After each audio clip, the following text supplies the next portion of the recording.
Hello student, आज हम science standard 8 का chapter number 2 micro organism friend and कोई इसका पार्ट 4 पढ़ेंगे। पहले हमने पार्ट 3 पढ़ा है, अब पार्ट 4 में हमें क्या डिस्कस करनी है।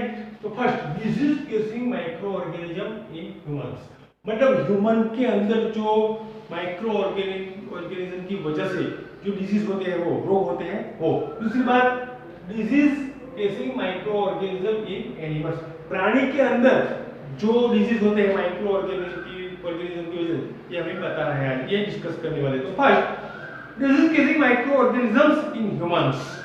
तो pathogens enter our body through the air we breathe. Pathogens, रोग कारक जो रोग पैदा करते हैं, वो कैसे बॉडी के अंदर आते हैं? तो ब्रेथ यानी सांस लेना। दूसरी बात, द वाटर वी ड्रिंक और the food we get, water पानी की वजह से और खाने की वजह से वो जो माइक्रो ऑर्गेनिज्म की वजह से जो डिजीज होते हैं, ये ऐसे बताया है। They can also get transmitted by direct contact with an infected person or carried by an animal. Direct contact transfer होता है और एनिमल की जो बॉडी होती है, इसके अंदर इंफेक्शन लगने की वजह से भी ये होता है। Micro organism disease that can spread from an infected person to a healthy person. Microbial मतलब जो छोटे छोटे जो सूक्ष्म जीव होते हैं, वो हेल्दी पर्सन के अंदर भी ये डिजीज पैदा करते हैं। थ्रू एयर, वाटर, फूड और फिजिकल कांटेक्ट आर कॉल्ड कॉम्बिनेसिबल। कॉम्बिनेसिबल मतलब चेपी रोग। मतलब उसने बताया कि क्या बताया, फूड और फिजिकल कांटेक्ट, वाटर, उसका जो पिया हुआ ग्लास होता है पानी, उसके अंदर पानी पीने से, फूड उसका जो उसके पास एक फूड खाने की वजह से और साथ में बैठने की वजह से, कॉम्बिनेसिबल डिजीज मतलब वो चेपी रोग होते हैं। Example of such disease including cholera. वो कैसे होता है? कॉलेरा, कॉमन कोल्ड सर्दी, चिकन पॉक्स, अच्छा हो रहा सितरा मतलब, एंड ट्यूबरक्लोसिस यानी टीबी, ये सब जो डिजीज है इसकी वजह से होते हैं। ये सब कॉम्बिनेसिबल डिजीज है। When a person suffering from common cold sneeze, SNWJDS, मतलब पर्सन, कोई भी इंसान, ह्यूमन जब छींक खाता है तब उसके अंदर से बैक्टीरिया स्प्रेड होता है, बहुत मेनी बैक्टीरिया, और स्प्रेड हो रही एयर की वजह से, स्प्रेड में जो बैक्टीरिया स्प्रेड हो जाती है, इसकी वजह से ये डिजीज फैलता है। तो when a person suffering from common cold sneeze, दूसरी बात, find droplets of moisture carrying thousand of virus and spread in the air. उसके जो वायरस है, नोज के अंदर जो वायरस के छींक आने की वजह से जो वायरस नोज के अंदर से निकलते हैं, इसकी वजह से ड्रॉपलेट्स मतलब अलग अलग एयर के अंदर होते हैं, इसकी वजह से फैलता है। द वायरस में enter the body of a healthy person while breathing and causing infection. ये वायरस है, हेल्दी पर्सन के अंदर, बॉडी के अंदर जाते हैं और इन्फेक्शन लगाते हैं, बाद में ये सब डिजीज होते हैं। समझ में आ गया? हम किसके टॉपिक की चर्चा कर रहे हैं? ये ह्यूमन के अंदर माइक्रो ऑर्गेनिज्म की वजह से कैसे डिजीज होता है। तो then how do you prevent the spread of the communicable disease? तो ये जो कॉम्बिनेसिबल डिजीज है, चेपी रोग फैलने जाए, इसलिए हमें क्या क्या करना चाहिए? दूसरी बात, we should keep a handkerchief on the nose and mouth while sneezing. जब हमें छींका है, अभी जो कोरोना चल रहा है, हमें मालूम है ना कि कोरोना के हम मास्क पहनते हैं, सोशल डिस्टेंस रखते हैं, ये सब हमें रखना चाहिए। तो we should keep a handkerchief on the nose and mouth while sneezing. जब हमें छींका है तो माउथ और नोज को मास्क से ढक दें, मतलब हैंडकरचिप से फिट कर देना चाहिए। It is better to keep a distance from infected persons. Better, ये it is better keep a distance from infected person. जिसको इन्फेक्शन है, इससे उसको हमें दूर रखना चाहिए, मतलब सोशल डिस्टेंस रखना चाहिए। ये हम जानते हैं, अभी कोरोना की महामारी चल रही है, हम कैसे सोशल डिस्टेंस का पालन करते हैं, ये सब हम जानते हैं। There are some insects and animals which act as carriers of disease causing microbes. छोटे छोटे इंसेक्ट, कीटक होते हैं, and animals which act carriers of disease causing microbes. छोटे छोटे जो सूक्ष्म जीव होते हैं, इंसेक्ट की वजह से भी ये होता है। House fly is one such carrier. इसमें से कौन सा ज्यादा? House fly. मक्खी, मक्खी को हम जानते हैं, वो वैसे वैसे कहाँ बैठती है, फिर वो खाने में बैठती है, वो डिजीज कहलाती है। तो house fly is one such carrier. The fly sit on the garbage and animal excreta, EXCRET, animal excreta मतलब एनिमल की जो मल मूत्र होते हैं वो, उसके ऊपर भी मक्खी बैठती है। गार्बेज, वेस्ट कचरा, उसके ऊपर भी ये बैठती है। तो pathogen stick to their bodies,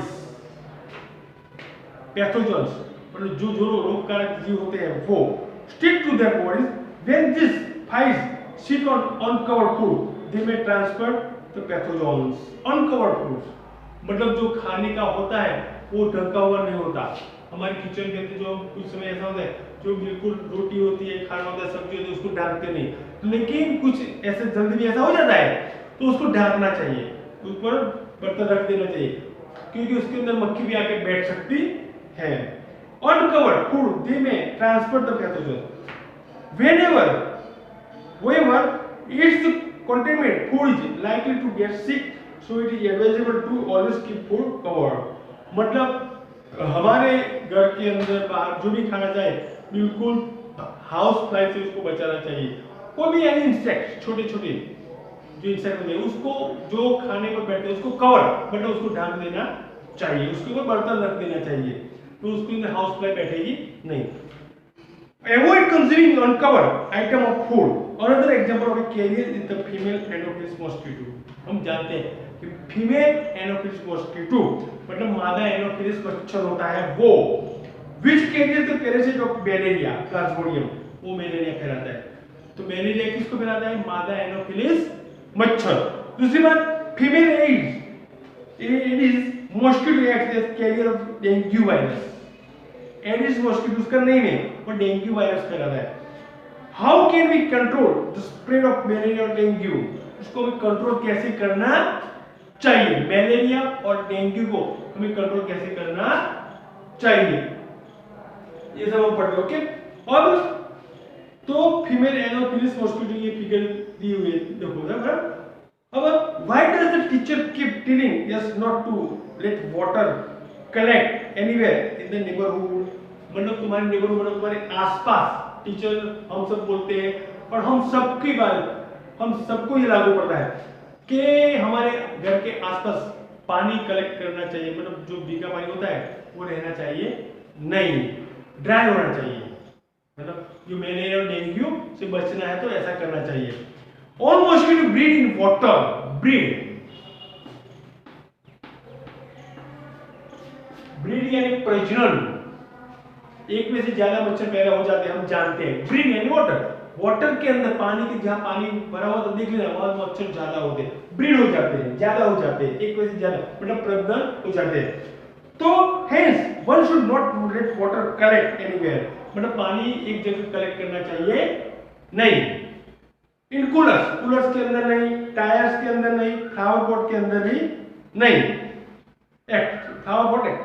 By keeping the surrounding clean and dry, we can prevent mosquito from breeding। तो एटमॉस्फेयर यानी घर के आसपास ड्राई मतलब सूखा रहना चाहिए, पानी हो तो उसको कंप्लीट साफ कर देना चाहिए, बाद में वो ड्राई हो जाएगा तो मच्छर आएगा नहीं, उसका ब्रीडिंग भी नहीं होगा। ब्रीडिंग यानी प्रजनन,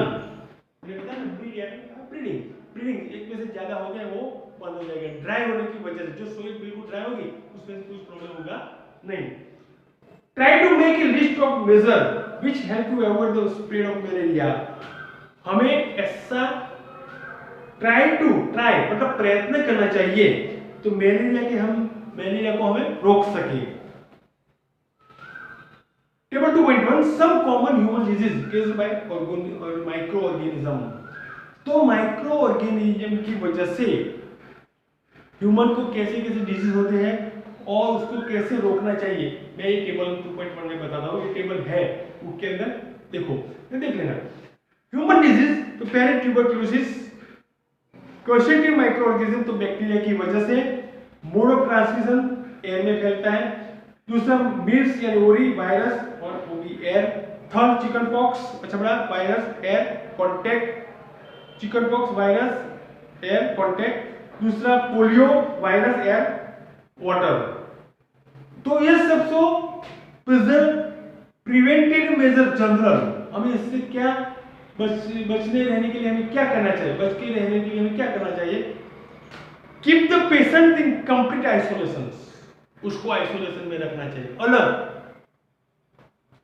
यही बचने का इसका उपाय है। दूसरा, keep the personal belonging of the patient away from those of the others, vaccine to be given at suitable age. तो उसको, ये पेशेंट को अलग रखना चाहिए और उसकी जितनी एज है उस टाइप की उसको वैक्सीन, एज के टाइप की उसको वैक्सीन देनी चाहिए। तो उसको हम प्रिजर्वेशन, मतलब इसको इससे हम बच सकेंगे। दूसरी बात, ये ऐसा जो कोई दर्दी है तो उससे ये बच सकते हैं। दूसरी बात, कॉलेरा, तो बैक्टीरिया की वजह से कहाँ, वाटर और फूड में होता है कॉलेरा, मैंने बताया ना, तो हाउस पाइप बैठती है, वाटर पे ऐसा पानी पीने से, फूड खाने से ऐसा होता है। दूसरी बात, टाइफाइड, वो बैक्टीरिया और वाटर की वजह से होता है। तो उसको कैसे हम, उसको जो दर्दी होता है उसको कैसे बचा सकते हैं? मेंटेन पर्सनल, पेशेंट, दर्दी यानी patient, maintain personal hygiene and good sanitary habits, तो उसको अच्छी गुड हैबिट होनी चाहिए, आदत। Okay, consuming properly cooked food and boiled drinking water vaccines, जो कुक्ड फूड उसको खाना चाहिए, और बॉइल्ड ड्रिंकिंग वाटर, पानी उसको बॉइल मतलब उबाल के पीना चाहिए, गर्म करके पीना चाहिए, और वैक्सीन उसको रसीदी देनी चाहिए।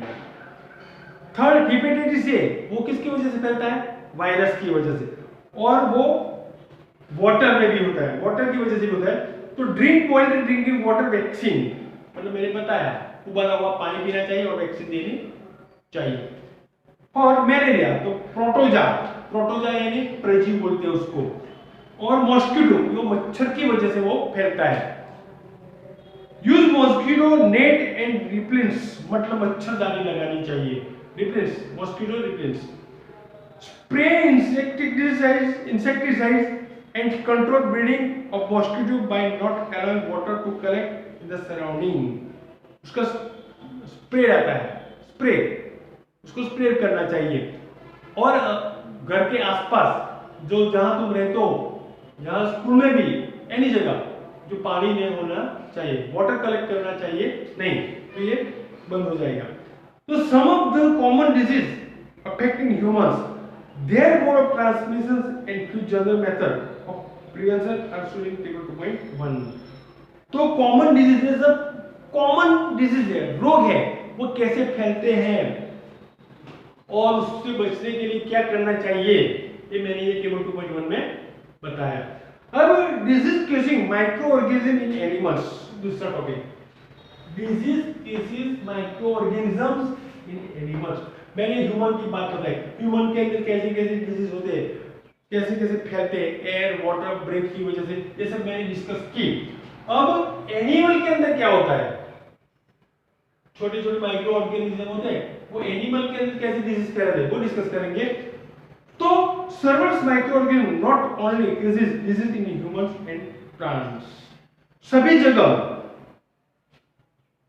सर्वल माइक्रो ऑर्गेनिज्म, सभी माइक्रो ऑर्गेनिज्म एनिमल और ह्यूमन के अंदर डिजीज पैदा नहीं करते, तो but also in other animals, दूसरे भी एनिमल्स होते हैं ना। तो देखो क्या बताया, Robert Koch 1876 discovered the bacterium Bacillus anthracis, Bacillus anthracis which causes anthracic disease। तो रॉबर्ट कॉच ने 1876 में एंथ्रेसिस की जो वैक्सीन बताई थी, bacillus anthracis which cases anthracic disease बताया था। तो इन अदर एनिमल्स कौन से होते हैं? तो for example anthrax is a dangerous human and cattle disease is by bacterium. Anthrax जो डिजीज है वो बहुत डेंजर होता है, वो भी किसके अंदर होता है? वो ह्यूमन एंड कैटल, कैटल यानी जो बफेलो काव ये सब होता है, इसके अंदर ये सब होता है। Food and mouth disease, food and mouth disease भी इसके अंदर होता है। और कैटल इज केस्ड बाय वायरस, तो वायरस की वजह से फैलता है। ओके, समझ में आया? तो ये हमने पढ़ा disease causing micro organism in animals. तो कुछ एनिमल्स ऐसे हो जैसे anthrax animals, anthrax disease is a dangerous human and cattle disease, वो डेंजरस डिजीज है, ये मैंने बताया। ये है पार्ट नंबर 4। नेक्स्ट वीडियो देखते रहिए। Thank you. ओके।